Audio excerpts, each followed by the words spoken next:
আসসালামু আলাইকুম। প্রিয় শিক্ষার্থীরা, কেমন আছো তোমরা? আশা করি সবাই ভালো আছো। সবাই বাসায় আছো, বাবা বাসাতে আমাদের সময় কাটাচ্ছো। আমিও তোমাদের দয়া আল্লাহর রহমতে ভালো আছি। আমি আজকে আবার এসেছি তোমাদের সামনে পঞ্চম শ্রেণীর বাংলা বিষয় নিয়ে আলোচনা করার জন্য। আমরা আজকে আলোচনা করব কি? গদ্য ভাবুক ছেলেটি। আজকের আমাদের আলোচনার বিষয় কি? গদ্য ভাবুক ছেলেটি। আমাদের আজকের গদ্যটি পড়ার আগে গত ক্লাসে গাছফুল কবিতার আমি কিছু বাড়ির কাজ দিয়েছিলাম তোমাদেরকে। নিশ্চয়ই তোমরা বাড়ির কাজটা ভালোভাবে, আমার আশা এবং বিশ্বাস তোমরা বাড়ির কাজগুলো সুন্দর করে করেছো, তাই না? বাড়ির কাজগুলো কি ছিল তোমাদের মনে আছে তো? বলো তো কি? প্রশ্ন উত্তর বাক্য, তারপর কি ছিল যুক্ত বর্ণ, তারপর কি ছিল ক্রিয়াপদের চলিত রূপ, রচনা এবং চিঠি। হয়েছে? তোমরা নিশ্চয় প্রশ্ন উত্তর বাক্য করার সময় কি ঠিক করে করনি? নিশ্চয় করেছো, কারণ গত ক্লাসে আমি তোমাদেরকে প্রশ্ন উত্তর বাক্য নিয়ে কয় রস্বইকার এবং কয় দীর্ঘইকার নিয়ে আলোচনা করেছিলাম এবং সুন্দর করে বুঝিয়ে দিয়েছি, তাই না? তো গত ক্লাসে যদি তোমরা বুঝে থাকো, নিশ্চয়ই সুন্দর করে করেছো। তাহলে দেখো কয় রস্বইকার কি এবং কয় দীর্ঘইকার কি ঠিক হয়েছে কিনা খাতায় লক্ষ্য করো। কখন কয় রস্বইকার হয় বলো তো? যখন তোমাদের প্রশ্নটা সরাসরি উত্তর আসে, হ্যাঁ অথবা না দিয়ে উত্তর আসে, ঠিক আছে? তখন কি কয় রস্বইকার হয়। যখন তোমাদের বাক্যটা হ্যাঁ অথবা না দিয়ে উত্তর আসে না, উত্তরটা সরাসরি তোমাদেরকে লিখতে হবে, তখন কি কয় দীর্ঘইকার হয়, ঠিক আছে? আরেকটা জিনিস, তোমরা বাক্য প্রশ্নোত্তর বাক্য করার পরে তোমাদের কিন্তু একটু লটপট হয়ে যায়, সেটা কি?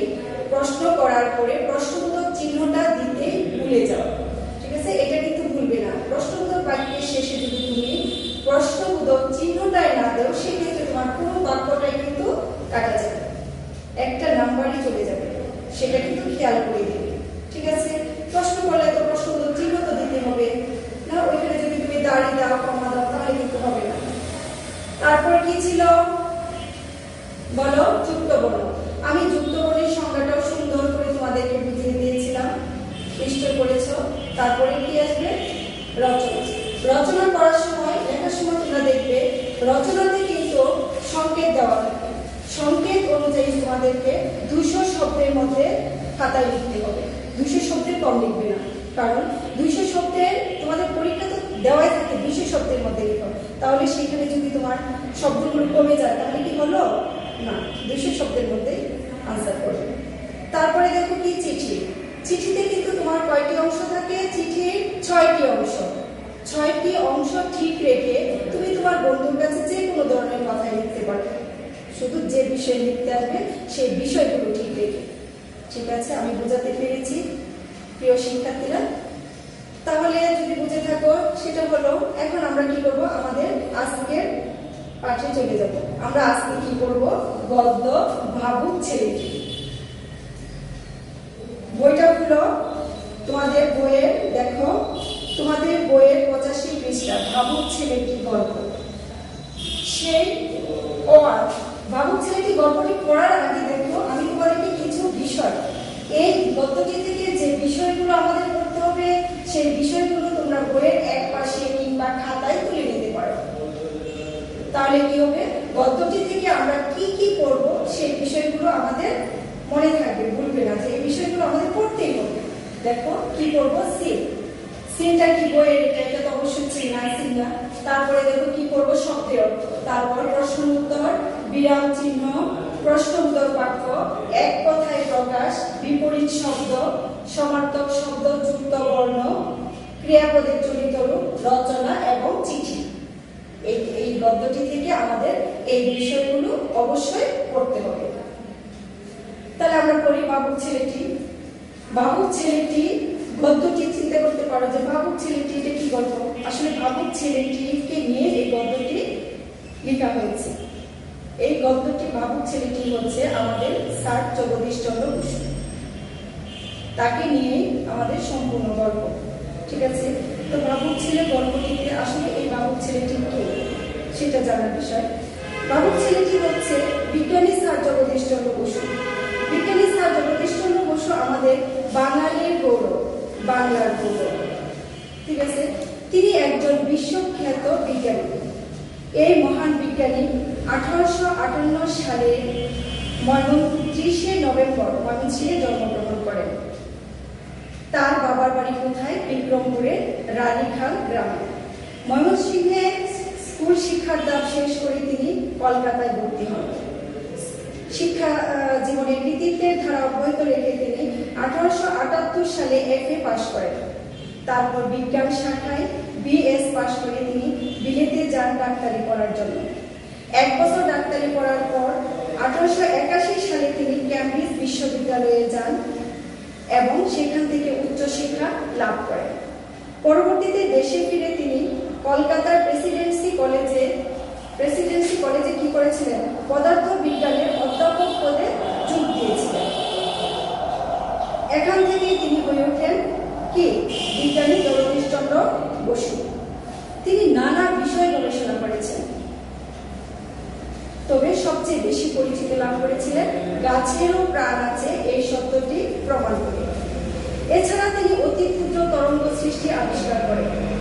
তার পরীক্ষাগুলো ইউরোপীয় বিজ্ঞানীদেরকে চমকে দিয়েছিল।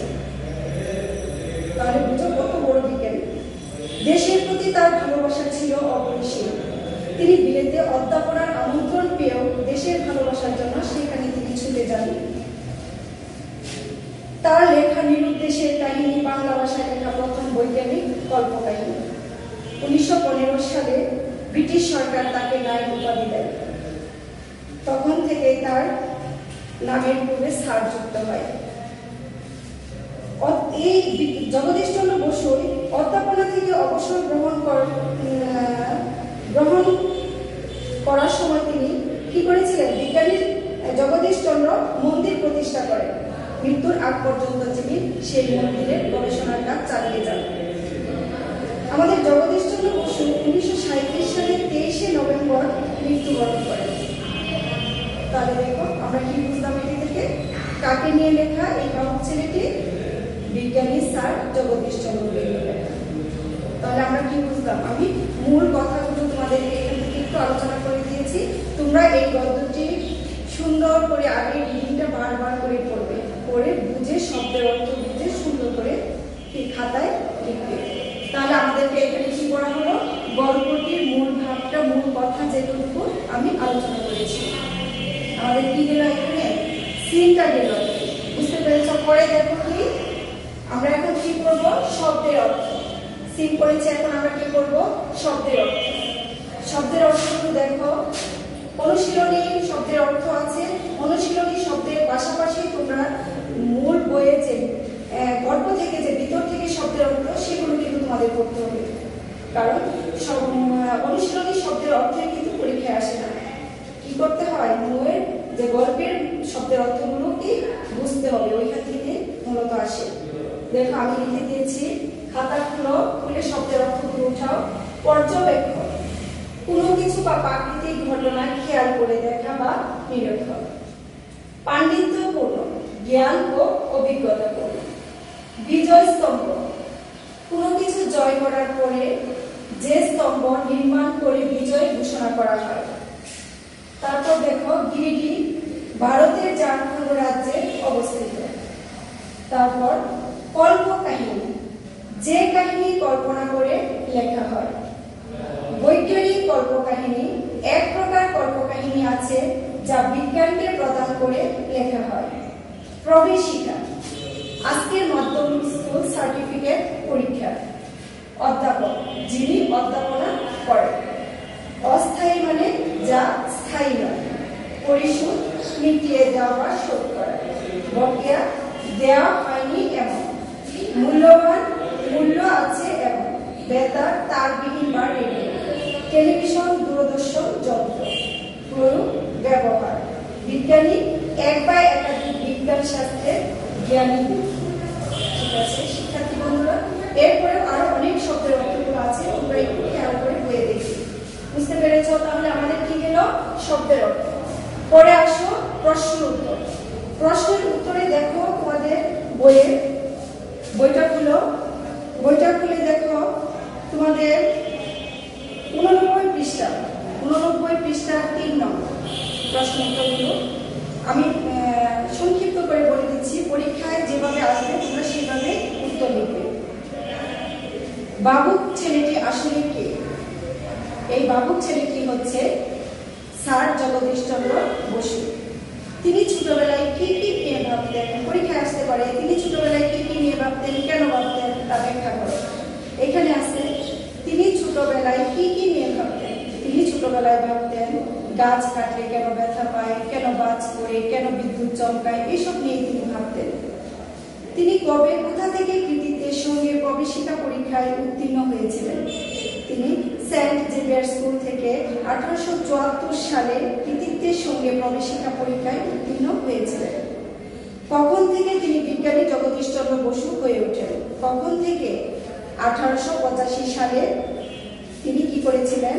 1885 সালে দেশে ফিরে এসে কলকাতার কি প্রেসিডেন্সি কলেজে পদার্থবিজ্ঞান পদে অধ্যাপনার যোগ দেন। তখন দেশ ছিল কি পরাধীন। এ সময় একই পদে একজন ইংরেজ অধ্যাপক যে বেতন পেত, ভারতীয়রা পেত তার 3 ভাগের 2 ভাগ। জগদীশ চন্দ্র বসু অস্থায়ীভাবে চাকরি করেছিলেন বলে তার বেতনে আরো 1 ভাগ কেটে নেওয়া হয়েছিল। এর প্রতিবাদে তিনি দীর্ঘ 3 বছর বেতন না নিয়ে কর্তব্য পালন করেছিলেন। শেষ পর্যন্ত ইংরেজ সরকার তাকে স্বীকৃতি দিতে বাধ্য হয়, সকল বকেয়া পরিশোধ করে চাকরিতে স্থায়ী করে তাকে।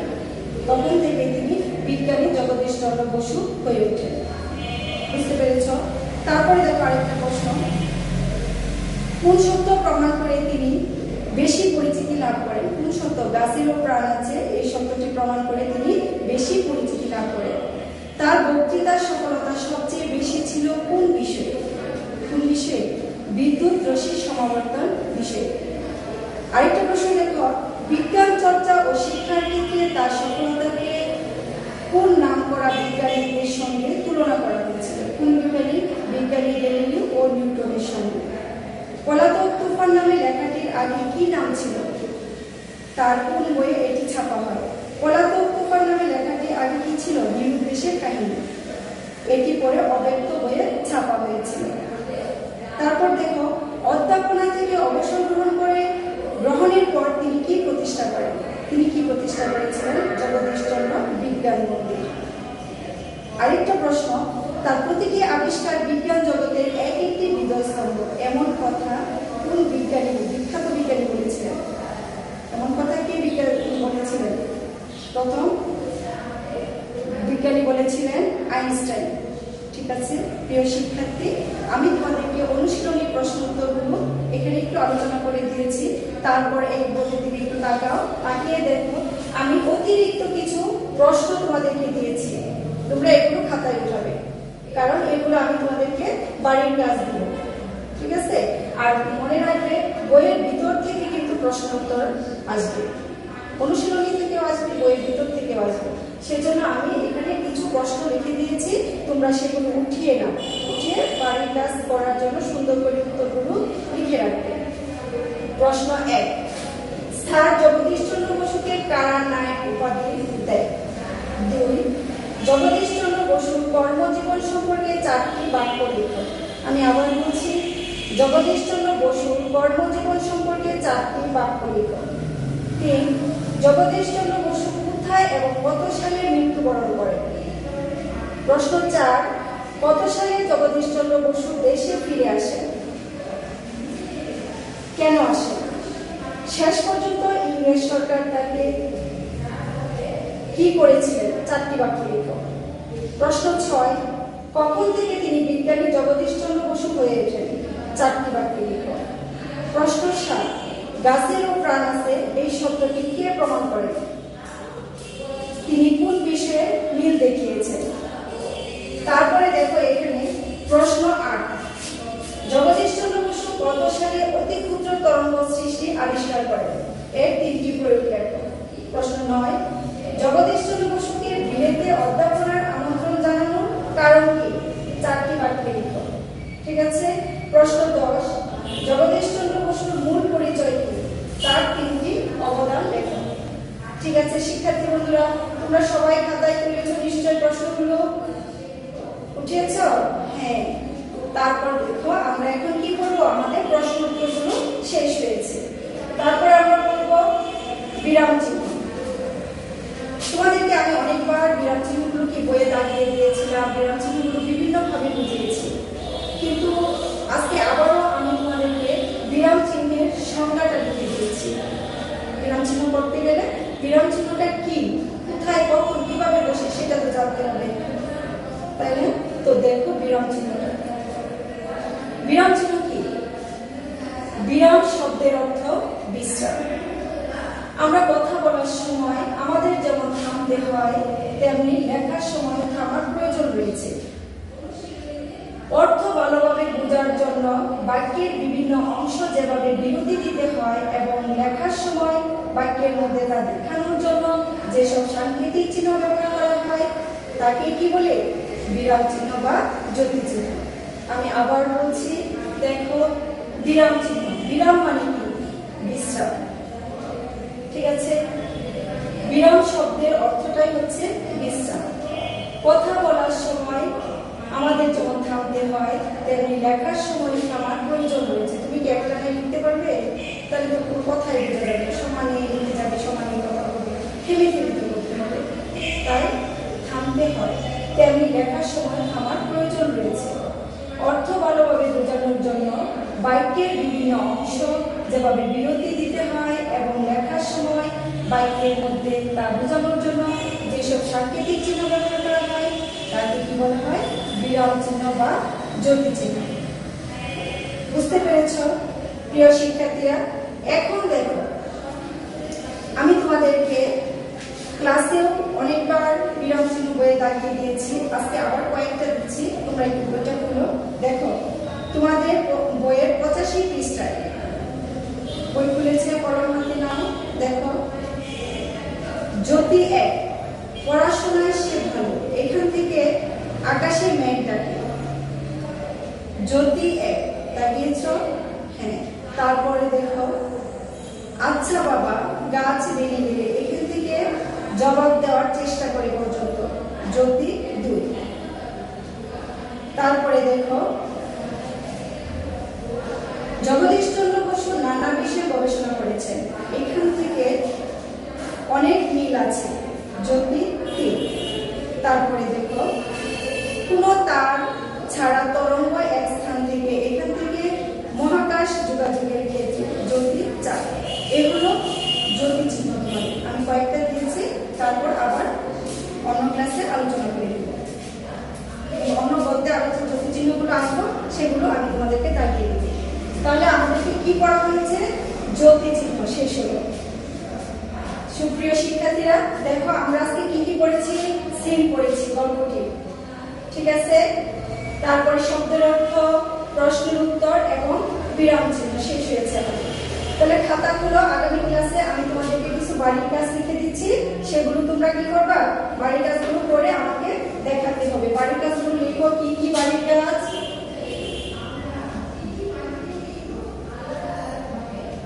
বাড়ির কাজ কি কি থাকে তোমাদের?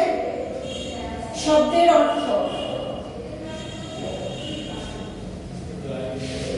শব্দার্থ, প্রশ্ন উত্তর। আমি তোমাদেরকে যেগুলো লিখে দিয়েছি প্রশ্ন উত্তর, সেগুলোই করবে।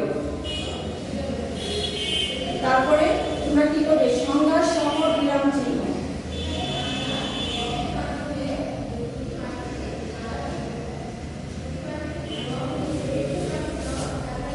ঠিক আছে, আজকে এই বাড়ির কাজগুলো উঠিয়েছ? ঠিক আছে, বাড়ির কাজ করতে কিন্তু ভুলবে না, ঠিক আছে। আমি আজকে আমার ক্লাস এখানেই শেষ করছি। তোমরা সকলে